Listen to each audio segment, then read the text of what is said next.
Langsung, siap. Oke, selamat malam semua ya. Perkenalkan aku Widi. Ada sih pertanyaannya buat seluruh cast ataupun kru. Pertanyaannya sih simpel ya. Untuk syuting di tengah air itu butuh waktu berapa lama dan tantangannya apa aja? Terus kalaupun itu syutingnya dalam waktu yang lama, pernah nggak sih kalian homesick dalam sama dunia daratan gitu? Secara kan itu syutingnya di di pedalaman gitu ya. Terima kasih. Homesick loh. Kebetulan aku jawab ya, terima kasih untuk pertanyaannya. Kebetulan kita syuting kurang lebih 23 hari dan itu full di sungai itu, Sungai Mahakam namanya di Kalimantan. Terus kalau misalnya tanya homesick atau enggak, lumayan karena kebetulan di sana hal paling menarik yang kita bisa kunjungin cuma kopi apa namanya? Satu frekuensi. Jadi itu udah kayak tempat paling fancy di Kalimantan, di Kota Bangun namanya. Itu kayak kalau misalnya kita nongkrongnya cuma di situ, nggak ada di tempat lain. Dan sebenarnya seru ya syuting di sungai. Cuma semoga effort kita terlihat tadi. Kayaknya susah banget karena emang setiap tim kayak tim kamera, tim anak art dan semuanya tuh punya apa yang ngapung itu namanya? Perahunya sendiri. Pokoknya mereka punya tempat bersandar masing-masing. Bahkan pemain juga punya tempat bersandarnya masing-masing. Jadi kita terpisah gitu. Bahkan produser punya tempatnya masing-masing. Di perahu kecil. Tantangannya ya karena semuanya terjadi 100%, 99,99% terjadi di air gitu, dan karena itu ekuator ya, jadi sering sekali perubahan cuaca gitu, dari sangat terang terus tiba-tiba menjadi gelap dan badai gitu. Kalau badai kita harus evakuasi, kalau evakuasi kita harus pergi ke base camp karena itu adalah tengah-tengah gitu ya. Jadi itu lautan air semua gitu di danau. Kita harus pergi ke base camp, itu butuh waktu sekitar 15-20 menit. Dan kemudian badai ini tuh hujan yang besar banget dan menerbangkan segala-galanya.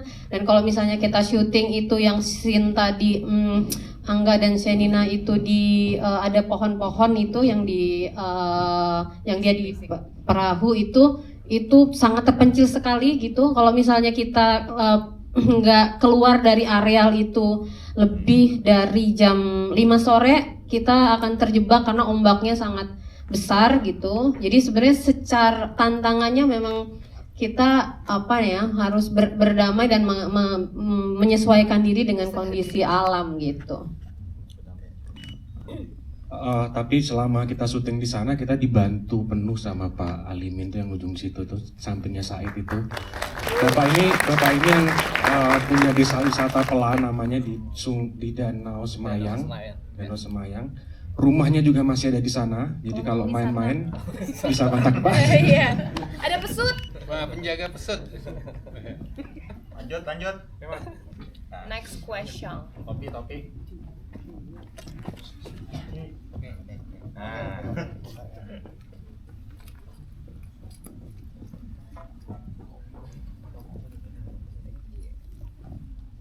Oke, perkenalkan nama aku Petrus Kristianto. Sebenarnya aku Ada di mana? Sebelah sini. Oh iya, di depan juga bisa. Di depan biar boleh dulu baru ini. Ada yang di depan guys. Ada yang di depan guys, nggak cukup.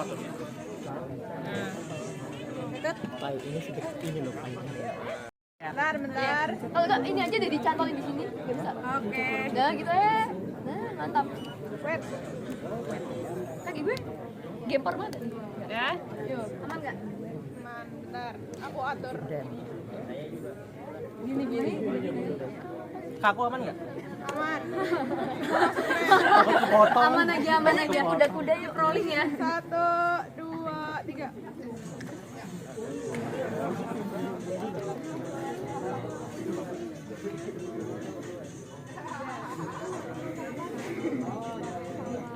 Oke. Nah, ceritanya akhirnya bisa mau mengambil ceritanya apa yang menarik akhirnya mau. Kebetulan aku sebenarnya udah ditawarin sama Mbak Ebe itu dari pertama kali aku syuting sama dia di 24 jam bersama Gaspar. Jadi setelah itu aku baca skrip berdraft-draft, jadi bukan hanya satu draft, dan emang dari draft-draft sebelumnya pun aku udah tertarik gitu. Terus ini juga film panjang pertamanya Mas Solo, jadi kenapa tidak? Dan semakin aku kenal Mas Solo dan semakin aku juga ngerti skripnya, aku semakin jatuh cinta dan ingin emang ada di sini menjadi Mai. Oke, kalau Angga tadi bilang katanya kamu terakhir gabung itu gimana, maksudnya ceritanya apa prosesnya? Ya betul, prosesnya sebenarnya lumayan rumit kayaknya ya, karena sampai detik terakhir karakter yang diperankan sama aku akhirnya tuh masih terus dicari sama sutradara dan produser sama Kalulu dan tim yang lain gitu. Terus akhirnya aku berusaha mencari celah untuk boleh nggak aku berusaha untuk bisa ada di situ juga mencoba gitu, dan akhirnya alhamdulillah dapat akhirnya karakternya, karena aku lumayan terakhir karena mereka yang lain udah mulai reading waktu itu, workshop dan lain-lain. Jadi aku benar-benar jadi salah satu tim terakhir yang masuk, dan seneng banget bisa di sini terus bisa menikmati danau yang sangat Gimana terisolasi. rasanya main bareng? Menyenangkan. Seneng, seru, dan apa ya, nggak bisa diungkapin sama kata-kata. Tapi aku ngerasa saling kebantu aja sih, maksudnya sama semua cast yang tidak memiliki hubungan gimana-gimana aja kita sering kebantu, apalagi yang udah kenal lebih lama. Dan aku juga lumayan terbantu karena dari start awal kamu dapat ceritanya, sebenarnya aku udah tahu juga ceritanya, jadi kayak gitu membantu aku juga meskipun nggak terlalu banyak proses pre-production sebelum itu, tapi aku sebenarnya udah tahu ceritanya karena aku termasuk yang Bantuin aku kalau misalnya aku lagi reading tektokannya sama dia. Tapi baik lagi kalau misalnya bukan Angga yang mainin, menurut aku tidak akan secepat itu untuk dia menangkap semuanya gitu kan, harus dialeknya itu kan dia cepet banget, dan kayaknya nggak semua orang bisa secepat itu untuk gampang beradaptasi gitu. Good job. Makasih. Thank you. Yang minta interview sama